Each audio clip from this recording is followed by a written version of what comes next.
From prisoner of war to retro-fascist global pariah, Abiy Ahmed Ali. Kill a man and you're a murderer. Kill millions of men and you are a conqueror. Kill everyone and you are a god. Jean Rostard, 1955. Defining Tyrant. Betty Gland, 2002, who explored the paradoxical behavior of tyrants defined. Tyrant, in simple words, is one who seeks and uses power for his own rather than the general interest, does it outside the law, and creates a political order based on extreme cruelties and mistrust. Tyrant is an individual with narcissistic personality disorder with severe superego deficiencies that may have some advantages in rising to power. But once he has consolidated his position, his reality-testing capacities diminish. Fantasies held in check, when his power is limited, are apt to become his guides to act. As a consequence, his behavior becomes more erratic, and his paranoid defense becomes more exaggerated. The National Medical Series for Independent Study, 2nd edition Psychiatry of 1990 describes, individuals with narcissistic personality disorder have a grandiose sense of their own importance. They have little ability to empathize with others and appear to be more concerned with appearance than substance. Individuals are likely to idealize overall as well as devalue others. Narcissistic individuals tend to exude a sense of entitlement and expect to be acknowledged as special. One of the world's most backward and predatory colonial Abyssinian empire has been ruled by a succession of tyrants, one of whom has been overthrowing the other in most cases at gunpoint and replacing since its inception in the last quarter of the 19th century to the present day. The chronological posted photos from top left to right shows series of tyrant, personal super-dictators that ruled the empire virtual at command post since 1974 of military junta to the contemporary gang leader Abiy Ahmed Ali since spring 2018. The people incarcerated with this 𝐏𝐻𝐖𝐬 house accept to be ruled Osu Notin empire that makes up to gun pointed to their head. They all four fit the checklist of tyrants, as it's written. But the paper's prey is the assimilated, a retro-fascistic global outcast, an innate pathological layer of the global reckoning Abiy Ahmed. A self-proclaimed assimilated criminal gang member, he was disgraced into a political liability and emerged from nowhere to sit high in April 2018. He hijacked the Oromo revolution that overthrew the fascist masters he had served faithfully for more than 3 decades. Gland then offered a checklist of personality disorders of tyrants, citing Plato's Republic and Aristotle's Politics, which he reminded us are knowledge of tyranny over 3,000 years old. A tyrant is defined as one who 1. Rules without law, 2. Looks to his own advantage rather than of his subject, and 3. Uses extreme and cruel tactics. As Aristotle noted, the tyrant is one who cuts off the heads of those who are too high, undertakes measures to sow discord among subjects, impoverishes people with his exploits, and uses informers and betrayers to undermine among his subjects. Living in freedom is a natural right, not a gift once one is born on this planet. The tragedy of humanity is the worst crime against humanity that human beings have been destined to witness, at least for the last 3 millennia. The worst evil men-like creature that arose on this planet who executed the police of necropolitics. A work of death. The power to decide who must live or die out of the society was coined by Professor Joseph Akili Mbembe, a Cameroonian historian, philosopher, political scientist, and public intellectual and author of dozens of books that must be read to understand the nitty-gritty of the political quagmire in the world from an African perspective and reality. What has been committed under the mantra of the relentlessly spun term called civilization, but read and must be understood as barbarianism in deeds. The fact is that no human being invades, wipes out indigenous people, commits democide, or takes their land but calls it civilization. Unveiling the layers of Abiy Ahmed's political persona. Abiy, contorted from Abiyat, alleged to be a child name, began to bear Kalashnikov as a child soldier at the age of 14 to spy agent. This was an era of Mengistu's military junta's rout of dictatorship, the father of Red Terror. It was one of the bloodiest periods of one of the most backward-dependent settler-colonial Abyssinia Empire Stalinist rule, more than Stalin himself of solid 17 years a time, when three major liberation fronts of the region, the Oromo Liberation Front, OLF, the Tigrayan Liberation Front, TPLF, the Eritrean People's Liberation Front, EPLF, were fighting against the regime and finally triumphed in 1991. The TPLF branded POWs as Ethiopia People's Democratic Fronts, EPRDF, occupied Finfani, the heartland of Oromia. The EPRDF was indeed, Derg No. 2, neither a Democrat nor a representative of the supposed name of Ethiopia, but the opposite is true. It was a commercial name used by the TPLF for prisoners of war, i.e. conglomerations of Mengistu soldiers, mostly abducted, press-ganged young men, peasants conscripted under a quota system, collected from all the villages in the south. The ill-trained militias were sent to the north to fight against TPLF and EPLF, and turned to cannon fodder. The lucky ones who survived the war and unconditionally surrendered huge numbers of POWs branded to EPRDF for purpose. The PELF adopted the same method that was deployed by 𝐏𝐬-𝐬𝐽 of 𝐸𝐽, renamed to the myth of so-called Menelik II, during the war expedition conducted against the disenfranchised migrations arm, after Lhasa renamed to Johannes IV of 𝐾𝐽 was killed in March 1889 by Mahdists. 𝐏𝐬-𝐬𝐽 was advised by Alfred Ilg, the master architect of Menelik's settler-colonial empire, who escorted the expedition once the disenfranchised Aniston, the fourth transmigrate arm, lost the war without significant resistance to 𝐏𝐬-𝐬𝐽, who proclaimed, "We are brothers, and I will not take any revenge, kill or punish you for what Aniston did to me.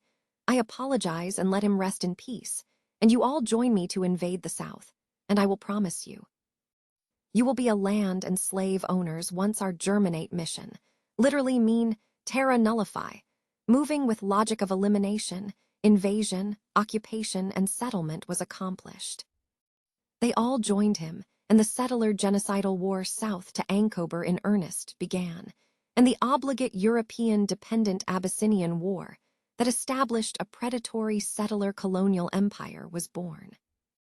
The TPLF, the Johannisian, reversed the gear exactly after a century.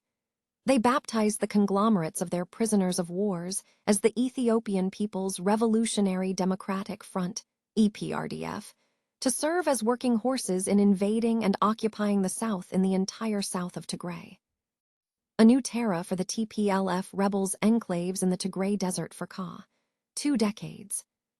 One among the conglomerates of the prisoners of wars out of numerical 89 POWs was the nominal baptized fake, OPDO, Oromo People Democratic Organization, to whom Abiy Ahmed belongs.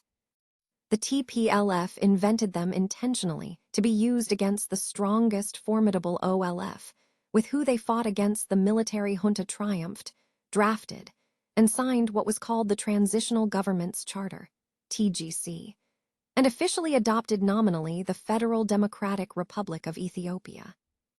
The OLF represents at least half of the population incarcerated within the empire, and older than the TPLF, represents the Tigrayan people who make up only 5 to 6% of the population incarcerated within the empire.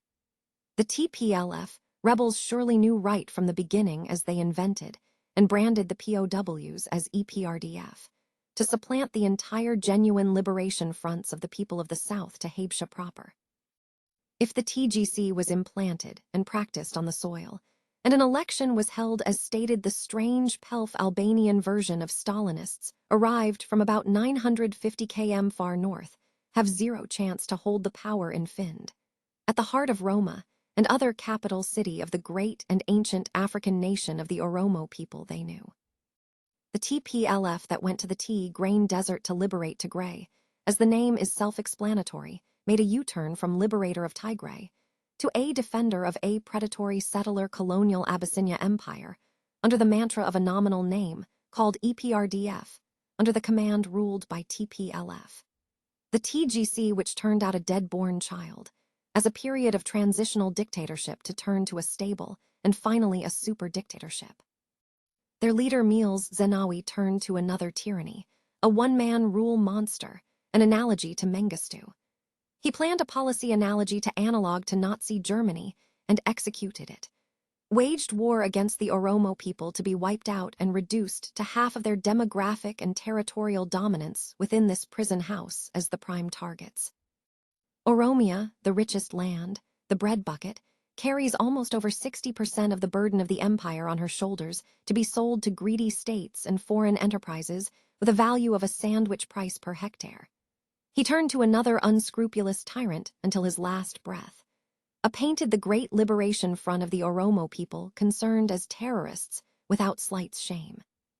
From spy agent to power hijacker, Abiy Ahmed, who came out of nowhere, followed the footsteps of the cruelest of all outlaws of Habesha, or Abyssinian village chieftains, resurrecting butcherers in graveyards who catapulted to political power since her invention in the last square of the 19th century, and turned to the full-fledged predatory settler-colonial empire. That is the reason the title of the article names and shames him for heinous crimes he has been committing at least for the last 6 years, analog to Menelik II of 19th century. 𝐏𝐻𝐼𝐬, settler-colonial genocides in Oromia called the Retro-Fascist. Abiy is nothing but the assimilated, new species Medimer, as a polymath France Fanon metaphorical, put it, a delusional pariah, an exceptional extension of his master's tyrannical rules who he served, who committed the most heinous crimes proved with tones of recorded pieces of evidence available in all forms 𝐾𝐫. 3 decades. They committed a silenced genocide waiting for a time for justice to be brought to light. Persons may die or be reshuffled, yet the system exists, and such is the case of the settler-colonial Abyssinian Empire from her birth to the very date with insignificant alterations of the system, the core problem of the downtrodden mass of the population incarcerated within this prison house. From Nobel Peace Laureate, of Sick World to global pariah and retro-fascist. On November 5, 2021, Eliza McIntosh, the senior producer at CNN Digital International, published an article titled, "From Nobel Laureate to Global Pariah: How the World Got Abiy Ahmed in Ethiopia So Wrong," by nomming and shamming the contemporary illegitimate and war criminal leader, and how much intelligent the Nobel Committee of Peace. I prefer to use the term retro-fascism rather than neo-fascism, which is synonymous used. Retro is a prefix of Latin origin that means backward and emphasizes the system of the Abyssinian settler-colonial structure, while neo is a prefix of Greek origin that emphasizes groups of persons who promote the fascist ideology, which is an event. Thus, Abiy Ahmed has been an assimilate loyal servant of TPLF, merely camouflaged with EPRDF for 28 years solid, the residual of the past, a one-man rule to whom power has meant a license to corrupt, maim, and mass murder indiscriminately. He is an assimilate as predecessor i.e. negative chauvinist, the worst new devil who preaches to Menelik II, the pitch-black genocider, in the graveyard, analog to Leopold II of Belgium Congo. His heroes built status without the slightest shame and preached to bring back the empire to where they left off. A devil, a born devil on whose nature nurture can never stick, on whom my pains humanely taken, all lost, quite lost. And as with age, his body uglier grows, so his mind cankers. I will plague them all, even to roaring. Shakespeare, The Tempest Prospero, Act IV Scene I-26. Quoted by Anna Aragno in The Devil Within, a psychoanalytic perspective on evil.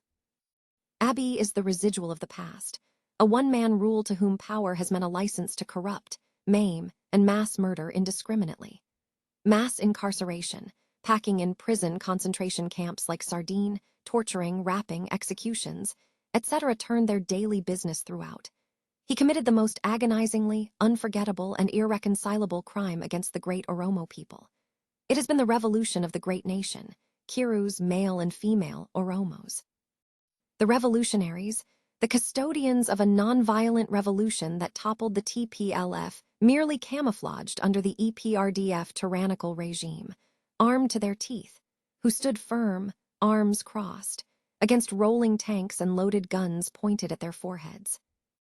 Those martyrs whose blood has been spilled, killed in thousands, and jailed in hundreds, nevertheless, brought the regime to its knees and led the portion of the TPLF clan to flee to Mekelle, Tigray in the summer of 2018, from where they came 28 years ago. Abiy's hands have been smeared with the blood of the revolutionaries of the Oromo people. He turned one of the most backward empires into a war zone, a crime scene, and a bloodbath.